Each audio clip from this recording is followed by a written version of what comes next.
news that's short, sharp and shrewd. Are you talking about the podcast or me? Both. Backhanded compliment. This is Up Late with Ben Harvey. You ever been to the Library nightclub? No, because it was opened after the mid-1990s when I was last in a nightclub. The Library, and its many previous iterations, has been in and out of the headlines for the best part of 4 decades. You would remember it as Hannibal's. Thanks for that. And when you were there in the very early 1980s, you would have been dancing to songs like this. It was the place to be in Perth. When businessman Graham Hardy bought it in 1983, Elle Macpherson was at the relaunch and 2,000 people lined up to get in. I wasn't one of them, but Perth does love a new venue. It wasn't even new. It was still Hannibal's. It just had a new owner. In 1991, it was rebranded as Havana, where you would have been dancing to this. All that she wants is another baby. In the late 90s, it became the Kremlin. Come on, Barbie, let's go party. Spent the first part of the new millennium as the Church, You can find me in the club, bottle full of bub. and is currently trading as the Library, where I'm told young people now dance to this. Get a bucket and a mop, that's some wet ass pussy. In 2017, a very young and very flashy chap, Yusuf Khan, bought the Library for $4.6 million. It's caused him a fair bit of grief since then. Yusuf and his glamorous wife, Cynthia Liu, are apparently Perth's answer to the Kardashians. What's wrong with you guys?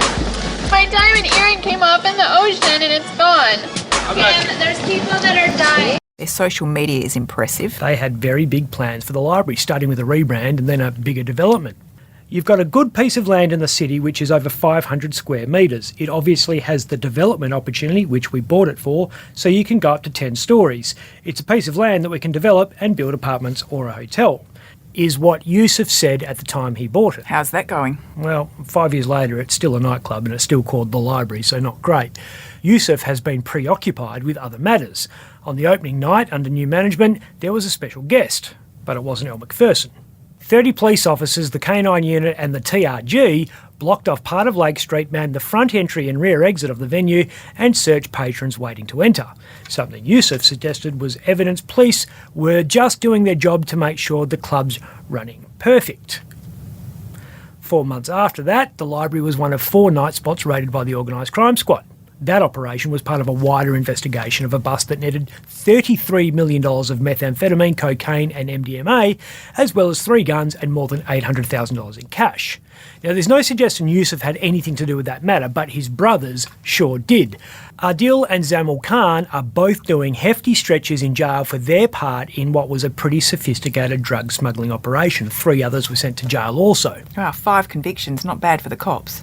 Probably would have been 6. One of the people arrested back in 2017 literally dropped dead when the cops raided his house in Ascot. It's a true story. His name was Levi Congdon. He was 27 years old. The latest drama involves Yusuf's one-time business partner. Mujaba Abdulaziz was until 2020 a part owner of the Library. Abdulaziz is now being targeted by this guy. Corruption and Crime Commission boss John McKechnie is flexing his organisation's unexplained wealth powers.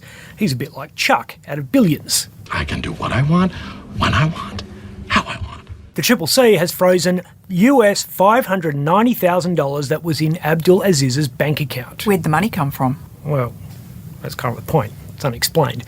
The CCC says he hasn't lodged a tax return since 2008.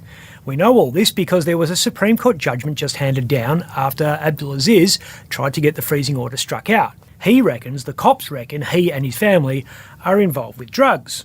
They assert that the thrust of the inadmissible material was to the effect that WA police believe the first respondent's family are involved in drugs. Is Yusuf involved in the freezing order? Not at all, and there is no suggestion that he knows anything about it. And he's got other problems. Yusuf and Cynthia are in the headlines not for their glam lives, but because their company, Modco Modular Construction, was targeted by a disgruntled ex-employee who graffitied a brick wall at a half-built home with the words "Modco not paying bricklayer."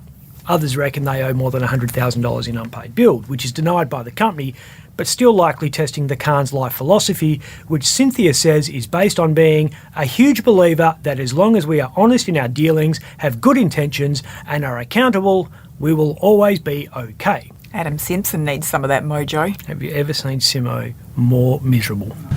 All right, let's go. i.e. let's get this over and done with. Well, not obviously nowhere near at the standard at the moment. Come on, mate, chin up. Some of the kids that are playing, that getting a good look, that's good experience, but it's not ideal.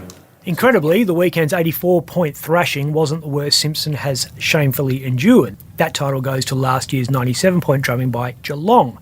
Yes, they've been completely rooted by COVID, but even Simmo admits that excuse is becoming boring. And a club great has called out some players. Guy McKenna reckons the senior players just don't want to work. This one word keeps coming up, though. Transitioning. Yeah, we're transitioning as a side. Nah, don't go there. No dog whistling here. Simmo better get everyone transitioning faster because the fans are going to start defecting and the Dockers are seizing the opportunity. The Dockers are winning. Upside down. Oh, Mr. Squiggle, it's upside down. Scott Morrison's campaign's ended in disaster. Not that ScoMo, this one. The Perth Wildcats coach has told fans he's really sorry they missed the finals for the first time in 35 years. They've been in every final series since you were at Hannibal's dancing to this. And the bloke who bought the team only a year ago says he's sorry too. I bet he is. Yeah, former journo turned sports media mogul Craig Hutchinson paid around $8 million. So yeah, he's pretty sorry, all right. Probably not as sorry as Tony Sage, though.